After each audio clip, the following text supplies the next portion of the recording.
After sending mixed signals in the last few days, the US has now finally made its position clear on the BJP's prime ministerial nominee. Speaking to Times Now, senior US diplomat Nisha Biswal says America will welcome any democratically elected Indian leader. The acceptance, of course, comes just days ahead of the crucial general elections. We have welcomed every democratically elected leader of India, and we will continue to do so. We have such deep admiration and respect for this democratic society, and we have such respect for the leaders that are produced through this process. So absolutely, we will welcome a democratic leader of India. Well, I mean, I don't want to get into hypotheticals. We have a very important process that's unfolding in this country, which we watch with fascination and admiration and respect. And we certainly welcome India's engagement at the UN General Assembly, and we have had very important consultations in that context. So, like I said, I think let's let the process unfold, and I'm confident that we will continue to have strategic partnership with India moving into the future. Srinjoy Chaudhary, our National Affairs Editor, joining us with more. So is that the clear signal after 13th of February, Nancy Powell meets Narendra Modi, ends the 9-year-long US boycott, and now the word comes in that if Narendra Modi does get elected as the next Prime Minister of India, US will welcome him? Yes, there's no doubt of that. As far as Biswal is concerned, she made it very clear. She was asked a very specific question, that is Narendra Modi welcome in India?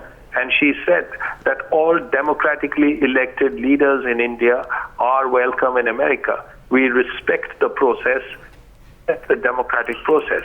So Modi has been elected several times already as chief minister, and there is a chance, at least if the opinion polls are right, that he could well be the next prime minister of India. And before that, she said she has seen the polls, she's aware of what is going on. In any case, she looks after South Asia, so this is her job. And she made it very clear that yes, if Modi is prime minister, and if he visits the United States or wishes to visit, he will get a visa, and relations between India and the United States, if there is a Modi government, will continue in the same way that it has happened with the Manmohan Singh government and the Vajpayee government. In fact, Srinjoy, the change of stance as far as the US is concerned is on predictable lines. It comes before general elections, making sure that once Modi, if he were to come to power, the US would also get a huge chunk of investments that it's been wanting to get into India, especially because Modi has this very pro-business image.